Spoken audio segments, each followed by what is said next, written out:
sabi ng Bible, sumunod tayo sa ating mga magulang. Everybody say, praise the Lord. Mayroon po tayong mga magulang sa espiritual, magulang sa Panginoon, at mayroon din po tayong magulang sa kanya-kanya po nating mga tahanan. Isang malakas at matunog na palakpak sa ating Diyos na buhay. So, a mother's law, so her teaching, correction, and wisdom is put right next to father's instruction. So God says, don't abandon it. It is foundational. It is foundational. Pag sinabing foundational, ito po'y pundasyon. Amen. Pag building yan, kailangan mayroon niyang foundation. Mayroon niyang pundasyon. Pag ang pundasyon yan ay malambot, magulat ka lang, mag-crack na yung pader, guguho yung building, tatagilid, dahil hindi matibay ang pundasyon. So, ganon sa isang pamilya, kailangan matibay ang pundasyon. Everybody say, praise the Lord. Ang ama at ang ina ay naglilingkod sa Diyos. Palakpakan natin lang ating mahal na Panginoon. Minamahal. Di ba? Sa church, mayroong foundation. Ang pundasyon ng ating church ay ang ating mahal na Panginoon. Jesus Christ is the foundation of the church. And He is the founder of the church. Amen. Lahat ng mga himala, signs, wonders, and miracles, hindi po gawa ng tao. Sabi ng ating mahal na pastor, hindi ako nagpapagaling dito. Ang mahal na Panginoon ang nagpapagaling. Kinalulugdan lang ng mahal na Panginoon, sumunod sila sa kalooban ng Diyos, sa batas ng mahal na Panginoon. Ang kanilang mga panalangin ay dinidinig ng mahal na Panginoon. Amen. Everybody say, praise the Lord. Sa 2 Timothy 1:5, when I call to remembrance the unfeigned faith that is in thee, which dwelleth first in thy grandmother Lois, and thy mother Eunice, and I am persuaded that in thee also. Ating pong basahin. Dito po sa ikalawang sulat ni Pablo, kay Timoteo, kabanatang 1, talata po'y 5, ganito po ang sinasabi. Na inaalala ko ang pananampalatayang hindi pa kunwari na nasa iyo, na namalagi muna kay Loida na iyong lelang, at kay Eunice na iyong ina, at ako'y naniniwalang lubos na nasa iyo rin naman. Amen. Timikado nga surat ni Pablo ken Timoteo, 1 ang talatay 5. May palagi panyak ti pamati apud nung nga adda kengka, isuan adda ngay muna ken apom abakit aloida, ken tinam ayunis, ket mapnekak nga addamet kengka. Amen. So, Timothy's sincere faith came through his mother and grandmother. Before Paul mentored him, his mom and grandma laid the foundation. So, generational faith start at home. So, bago siya napangaralan ni Pablo, si Timoteo, napangaralan na si Timoteo sa kanyang lula at sa kanyang ina. Amen. Amen. Oh, di ba? May mga anak kayo na pagdalo dito, alam ko na yan, sinabi na ni Lola yan. No. Alam ko na yan, pinamemorize na ni Mama yung verse na yan. Di ba? Amen. Bago nila narinig sa isang preacher ang pangaral, alam na ng mga bata dahil tinuruan na sila sa kanilang lola o sa kanyang ina. Amen. Ganon si Timoteo. Bago siya tinuruan ni Apostol Pablo, sabi niya Apostol Pablo sa kanyang sulat kay Timoteo, tinuruan ka na ng inyong grandmother na si Loida at saka yung ina na si Eunice. Amen. Oh. So, ganun ang Ganon kaimportante ang tungkulin ng isang ina o isang lola. Di ba? Bago mag-memory verse ang inyong anak dito na children's choir, sino ang nagtiyaga na nagpapamemorize niyan? Ang preacher ba o yung Sunday school teacher ba? Ang lakas ng sagot dito. Nanay. May hawak na? May hawak na pamalo? Memorize mo yan. Sabi naman ng apo niya, kung lola ang nagturo o kung ang mamang nagturo, memorize mo yan. May hawak na pamalo. Sabi naman ng apo niya, ang haba-haba naman niya, isang chapter yan. Naalala ko tuloy yung kapatiran natin sa Tugigaraw. Isang chapter yung pamemorize, may Tagalog pa. Pagkatapos na i-memorize yung English, sasabihin pa niya, sa Tagalog,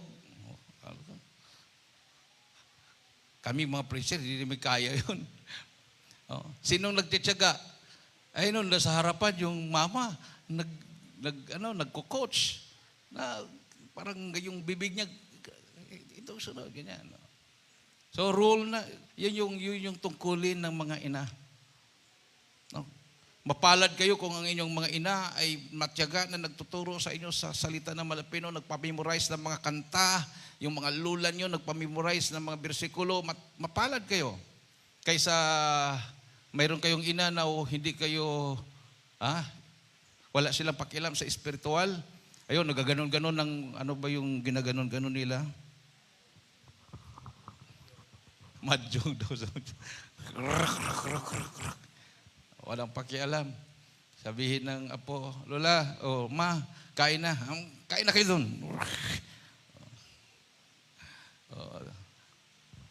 Malas ka naman pag gano'n ng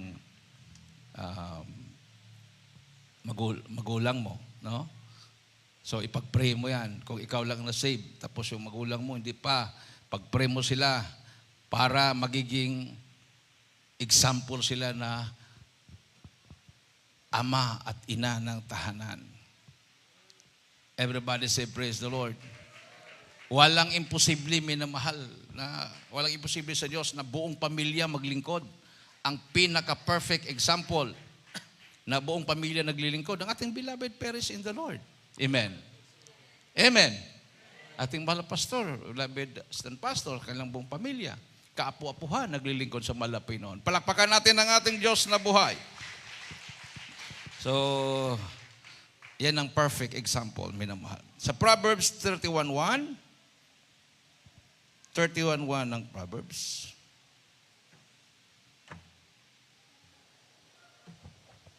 Dito po sa Kawikaan 31, talata po 1, ganito po ang sinasabi. Ang mga salita ng Haring Lemuel, ang sanggunian na itinuro sa kanya ng kanyang ina. Amen.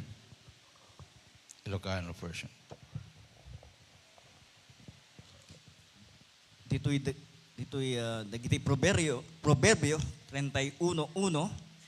Dagiti sao ti Ari Lemuel ti padto nga insuro ken kuana ni inana. Amen. So a mother's spiritual influence. The words of King Lemuel, the prophecy that his mother taught him. Tingnan mo, hari na yan, ha? King Lemuel.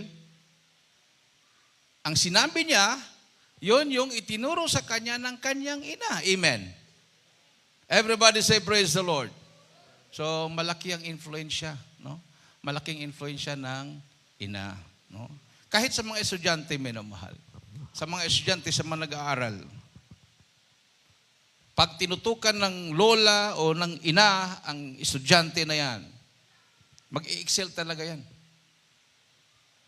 Kasi pag uwi, anak, anong assignment mo? Pakita ng test paper. Test paper. Pakita. Ano to? 1 to 10 na exam. Ano score mo? 1. Natsamba pa yan. Nakakopya ako sa katabi ko. Yung mga gano'n, kita mo talagang ang hina-hina ng anak ko. So, dito ka. I-review ng magulang yan. I-review. Naalala ko si Angel noon. Nag-aral. Pag uwi niya, titingnan ng mama niya yung lahat na tissue paper. Tapos may blackboard kami doon sa kwarto. Tinuturoan yan siya. Ito. Hanggang iiyak na yan. Ano to? Turo. Hanggang pag busy kami sa loob ng chapel, pagpasok namin sa kwarto, hawak-hawak na ni Angel yung stick. Siya na ang nagtuturo mag-isa. Narinig namin, ang bubo talaga nyo. Ito, A, ito B, ito C, ito 10, ito 9. Nadat na namin sa loob ng kwarto. Nagmusta-musta siya nagtuturo. Sabi ko, siguro dating panahon maging teacher yan. Maging teacher nga sa college. Palakpakan natin ang ating mahal na Panginoon. Pero na-influensya siya sa pagtuturo ng kanyang ina. Nung na-transfer kami sa Cebu, pag uwi niya, ayaw niya ipakita yung kanyang papel. Kasi hihingiin nga, i-review. Ayaw niya ipakita. Bakit? Si ma'am kasi, zero ako. Pagtingin, hindi naman to zero, anak.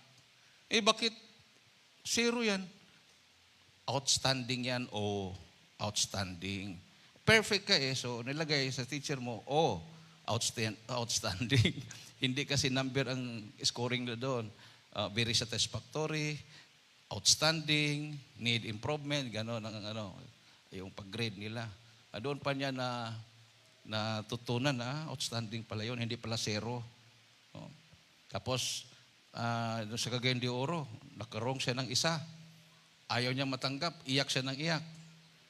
Hindi naman ako mali. Pagtingin namin, yung grapes. Anong kulay ng grapes? Violet. Ang answer niya, green. Nakipagdebate pa siya sa teacher. Nagsumbong yung teacher sa amin. Ayaw talaga niyang tanggapin. Dahil ang kinakain daw namin, green na grapes, hindi daw violet. Kasi yung mama niya, ang binibili na grapes, green dahil mura kaysa violet. So ang kanyang nalalaman, ang grapes, ang kulay, green, hindi violet. Yung kinakain namin sa bahay, bili-bili ng mama, green ma'am sabi naman ng mom niya, hindi, violet talaga ang grapes. So, hindi niya matanggap-tanggap yun. So, ang punto ko doon, yung kaalaman ng mga bata, nagmumula sa magulang. Amen. Everybody say, praise the Lord. Palakpakan natin ang ating mahal na Panginoon, minamahal. So, the words of King Lemuel, the prophecy that his mother taught him. No? A whole chapter of wisdom in Proverbs came from a mother teaching her son. So kings were shaped by their mother's words. So, ang hari na yon, na-influensyahan siya sa salita ng kanyang ina. So siya ay nagiging magandang hari. Palakpakan natin ang ating mahal na Panginoon, minamahal. 2 Timothy 3:14-15. But continue thou in the things which thou hast learned and hast been assured of, knowing of whom thou hast learned them, and that from a child, tingnan mo yan that from a child, sabi dito minamahal, thou hast known the holy scriptures, which are able to make thee wise unto salvation, through faith which is in Christ Jesus. So, bakit sinabi from a child? So, mulang ikaw ay bata pa. Nalaman mo ang kasulatan. O sino nagtuturo nung bata pa siya? Ang kanyang ina at ang kanyang lula. Ayon sa sulat ni Apostol Pablo kay Timoteo. Basahin po natin. Kindly. So, yung mga lula, mga ina, hindi lang po yung i-greet kayo ng Happy Mother's Day. Mayroon kayong tungkulin. Bakit kayo dapat magiging happy? Ate pong basahin, kaili lang. Sa ikalawang Timoteo, kabanatang 3, talata po'y 14 hanggang 15. Datapwat manatili ka sa mga bagay na iyong pinag-aralan at sa pinagkaroonan mo ng katunayan, yamang nalalaman mo kung kanino mo nangatutuhan. At mula sa pagkasanggol ay iyong nalalaman ang mga banal na kasulatan Mula sa pagkasanggol, na makapagpadulong sa iyo sa ikaliligtas sa pamamagitan ng pananampalataya kay Kristo Jesus. Praise the Lord. Palakpakan natin ng ating mahal na Panginoon, may mahal. Ilocano version. Dito sa kalawang Timoteo 3, 14 at 15. Ngem siga agtalined ka kadagitiban banag nga sinursurom ken pinatalgidam nga momno si asino tinangadalam kadakwada. Ket nanipod di kinaubing mo namuam kadagiti na santuan na sursurat ang makabalin ang magsirip ken ka ami paay ti panakaisalakan gapu ti pamati ken Kristo Jesus. Everybody say praise the Lord. Ang tanong, minamahal, paano kung hindi na-save ang magulang o ang lula? Ano ang ituturo niya sa kanyang mga anak? Oh. Maalala ko minmal yung beloved mother ko nung na-save ako dito. Hindi nila naunawaan yon. Hindi naunawaan ng mga kapatid ko yung aking desisyon na tumigil sa pag-aaral at mag-full-time sa mahal ng Panginoon. Nung ako'y bumisita sa Bohol, krusada ng Cebu, hindi ako pinayagan kaagad. Pinapasting muna ako ng 10 days bago ko makauwi. Baka mahatak ako uli at hindi ako magpapatuloy sa paglilingkod. So nag-fasting ako ng 10 days, straight yun. Pag uwi ko, hindi talaga ako naintindihan. Ang tingin sa akin ng aking mga kapatid, baliw. Pag pupunta ako sa basketball court, nagbitbit ako ng Bible. Hindi po nilalagay sa bag yun. Tang bit-bit talaga na nakaganon. Tapos naka-long sleeve ako. Punta ako ng basketball court. Yung mga classmate ko yung mga kaibigan ko, pag makita ko, si Father. Mayroong magsabi, pastor, o si pastor. Tapos bigla silang maglayuan. Dati pag umuwi ako, minamahal, lalapit sa akin yun. Biglang naglayuan. Tapos punta ako sa bahay ng kapatid ko. Nagpabili ako para mainom, snack natin. Dati, alak. Nung pinabili ko, 4 na litro ng Coke. Pabili ako. Punta yung mga barkada ko, nakikita na snack ka.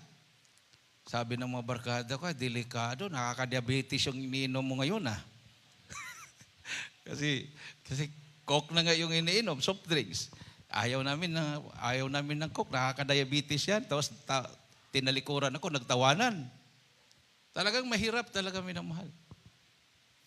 So, hindi ko makumbinsi yung mga kapatid ko. Nakumbinsi ko yung aking ina. Sabi ko, ma, magluto, magkatay ka ng manok, mag-picnic tayo. Sabi niya, ligo tayo, ma. Sa dagat, punta kami sa dagat, luto siya. Hindi ko naman alam na habang siya nagluluto, natapunan pala ng mainit na tubig yung kanyang paa at mahapdi. Habang nandun kami sa dagat, yung mga barkada ko na nakumbinsi kong maligo, hindi nila alam, may dala na ako na baptismal robe. At sabi ko sa kanila, baka gusto ninyong magpabautismo. Sige, alam mo namang barkada. Napakain ko na dahil nag-picnic kami. Bautismo sila, yung mga barkada ko. Lapit yung mama ko sa akin, pwede ako dyan? Saka bautismo? Sige ma, mas maganda. Prayer ko yan, yung magpabautismo ka. Pero mayroon akong sugat sa paa na tapunan ng mainit na tubig kagabi, madaling araw, nung nagluto ako. Nakita ko talagang, namumula na talagang, nag-start na siyang bumukol. Baka mahapdi ito. Sabi ko, hindi yan mahapdi, mapatunay ko sa iyo na buhay ang Diyos ko. Pag magpabutismo ka sa dagat, hindi yan mahapdi. Pero inisip ko, dagat yun eh. Hapdi talaga yun. Pero tinugon ng Malapino ng aking sinabi. Nung siya nagpabutismo, tinanong ko, mahapdi ma? Hindi naman. Palakpakan natin ang ating mahal na Panginoon. So, 3C sila. No? 3C sila. That was 1992. 3C sila lahat na nagpabutismo. Kasama yung aking ina. Amen. Everybody say praise the Lord. So, nung nabaptize na siya, siya naman yung gumagabay ng kanyang mga apo. Dinadala niya sa pagdalo yung anak ng kapatid ko. Dinadala niya yung kapatid ko, pagdalo. So doon nag-start yung paggabay niya sa kanyang mga apo, kanyang mga anak na makarinig ng salita ng mahal na Panginoon. Everybody say praise the Lord. Palakpakan po natin ang ating Diyos na buhay, may na mahal. Hallelujah. Praise the Lord. Sa Exodo 2:7 hanggang 9, ating pong mabasa. Exodo 2:7 hanggang 9. Then said his sister to Pharaoh's daughter, shall I go and call to thee a nurse of the Hebrew women? And Pharaoh's daughter said to her, go. And the maid went and called the child mother, take this child away and nurse it for me. So, kinuha yung ina niya para siya ang magpalaki kay Moises doon sa palasyo ng hari. Ating pong basahin sa Exodo 2:7 hanggang 9. Dito po sa Exodo 2:7 hanggang 9. Nang magkagayoy, sinabi ng kanyang kapatid na babae sa anak ni Faraon, yayaon ba ako at itatawag kita ng isang sisiwa sa mababaeng Hebrea na makapag-alaga sa iyo ng batang ito. At sinabi sa kanya ng anak ni Faraon, yumaon ka. At ang dalaga ay yumaon at tinawag ang ina ng bata. At sinabi ng anak ni Faraon sa kanya, dalhin mo ang batang ito at alagaan mo sa akin at bibigyan kita ng iyong kaupahan. At kinuha ng babae ang bata at inalagaan. Amen. Ilocano version. Dito po sa Exodo 2:7 hanggang 9. Idintikabsat na babae kinuna ti anak a babae ni Faraon. Inakto ayaban nga agpay kengga ti may sa babae nga Hebrea mang tagibid ubing agapu kengka. Ket ti anak a babae ni Faraon kinuna kengkuana. Inka ket ti balasang napan ket inayaban nat ti ina ti ubing. Ket ti anak a babae ni Faraon kinuna kengkuana. Alaem dayto yung ubing ket tagibiem gapu kanya ket itudkuntok kengka ti gunggunam ket ti babae innala na ti ubing ket tinagibina. Amen. Moses' mother, Jochebed nursed and taught him his Hebrew identity before Egypt shaped him. So her early guidance preserved his faith. So ang nag-alaga kay Moses ay ang kanyang ina. So bata pa lang siya, tinuruan na siya na magkaroon ng takot sa mahal na Panginoon. Amen. Amen. Nung siya'y binata na, nagiging girero siya, naging prinsipe siya sa Ehipto, pero yung influence ng kanyang ina sa kanya hindi nawawala. Nung nalaman niya na siya'y Hudyo, iniwanan niya ang palasyo at siya ay nakisama sa kanyang mga kadugo ng mga Israelite. Everybody say praise the Lord. Palakpakan natin ang ating mahal na Panginoon. Huling talata, Ephesians 6:2-3. Honor thy father and mother, which is the first commandment with promise, that it may be well with thee, and thou mayest live long on earth. Para kung gusto mong hahaba ang buhay mo sa mundo, igalang mo ang iyong ama at ina. Pero kung gusto mong iiksi ang buhay mo, huwag mo nang igalang para madali kang mawala sa mundo. Amen. Amen. O, di ba? Yung mga walang galang sa mga magulang, o nasaan? Nasaksak ng barkada, na drug addict, na kulong, nadamay sa patayan. Yung mga estudyante na walang galang sa mga magulang, pinapasok sila sa universidad para mag-aral, pumunta sa bundok, Doon sila sumama sa mga NPA, nagkaroon ng encounter, patay. Amen. Kawawa ang mga magulang. Hindi naman sila pinapasok sa paral para mag-rebelde. Dahil ang tigas ng kanilang mga ulo, ayon, hindi humaba ang buhay, umiksi.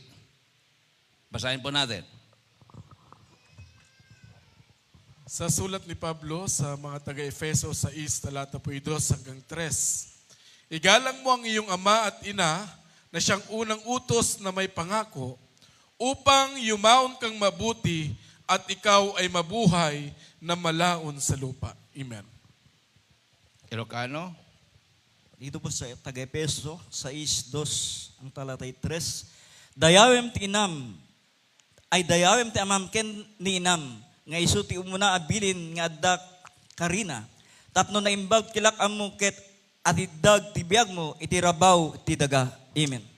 Honor the father and mother, which is the first commandment with promise, that it may be well with thee, and thou mayest live long on the earth.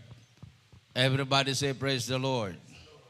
Sabi pa naman ng ibang mga bata, pag tuturuan mo, hindi na ako bata. Huwag mo na akong turuan, alam ko na lahat. Ganon.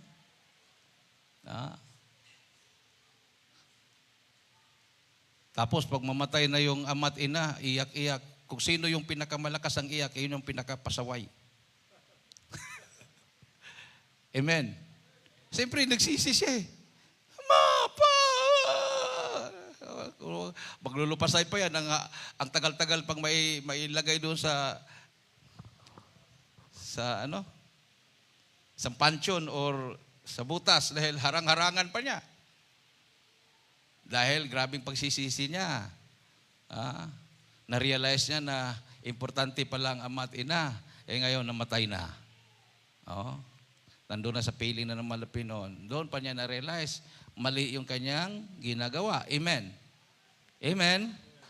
Amen. Di ba? So honor the father and mother, which is the first commandment with promise, that it may be well with thee, and thou mayest live long on the earth. Yung mga bata na nasa kalsada, nagrarally, hindi naman tinuruan ng mga magulang yan eh. Hindi naman sinabi, sa UP ka anak para magrally ka doon. Hindi. Sino nagturo sa kanila? Mga professor nila. Or yung grupo doon na pinaniwalaan nila. At sinira yung relasyon between the parents and the children. Kaya yung ama mo, yung ina mo, nagkakataon lang na doon ka isinilang pero wala na silang karapatan sa buhay mo. Sino may karapatan? Sila na. Yung commander na ng impay may karapatan. Kalukuhan po yun, minamahal. Amen. So yung tinuro ng inyong magulang, yung lola, na may Diyos na lumalang sa langit at lupa, panghawakan po nyo yun. Saan man kayong mapunta ng mga paaralan, scholar man kayo. Huwag po nyo ipagpalit yung tinuro ng inyong mga magulang na may Diyos. Huwag po nyo ipagpalit sa piki na gold medal. Wala namang totoong gold medal eh. Meron ba? Kasi kung may totoong gold medal, mayaman na yung mga nakatanggap ng gold medal. Ito, mayroon tayong teacher na Bible reader. Mayroon bang totoong gold medal?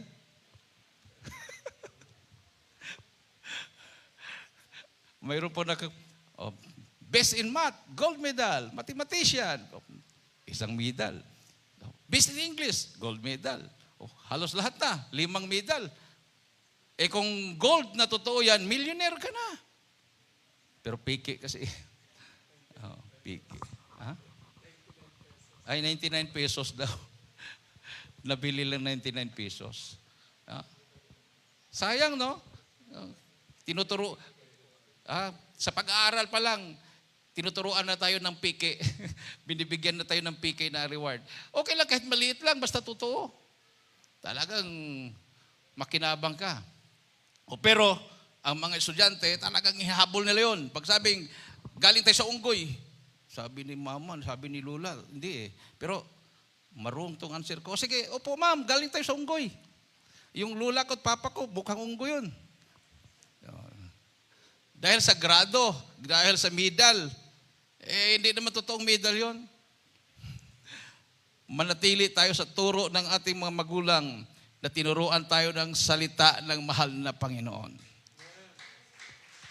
Everybody say, praise the Lord. Isang malakas at matunog na palakpak sa ating mahal na Panginoon. Manatili tayo sa katuruan ng ating beloved parents in the Lord. Amen. Kahit offeran ka pa ng trabaho na maging CEO para lumipat ka lang sa kanilang relihiyon. Kahit wala kang makain, basta nasa katotohanan ka. Awitan po natin ang ating mahal na Panginoon. Heaven and earth shall pass away, but my word shall not pass away. Ano mang mangyayari sa mundo, painit ng painit ang mundo, hindi po paiksi ng paiksi yung palda at damit ng mga Kristiyano.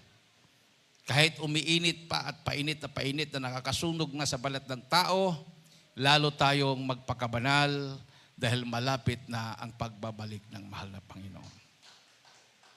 Kawawa yung mga hindi naturuan. Halos wala na silang damit. Ayun, dinadampot naman sila ng pulis. Halos 24 hours a day, 7 days a week, nasa kalye, nag-iinuman, naglalasingan. Ngayon, dinadampot na rin sila ng mga pulis. Yung ating gawain doon sa Enrile, nung overnight natin, unang overnight, nakisabay yung mga sugarol doon sa likod ng pulpit. Naglabas sila ng lamesa, nagsugal sila doon. Kasagsagan ng pagpupuri, may pulis na dumating. Dinampot sila lahat, nasa kulungan. Oh.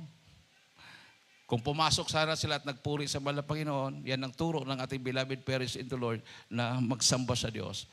Safe sana sila. At magkaroon sana sila ng pagbabago at buhay na walang hanggan. Itaas po ang ating makamay, awitan natin ating mahal na Panginoon. Minmal. Mapalad tayo. Totoong kailangan nating mag-celebrate ng Mother's Day, Father's Day. Tayo ang tunay na nagsiselebrate. Dahil mayroon tayong dapat pasalamatan sa Panginoon.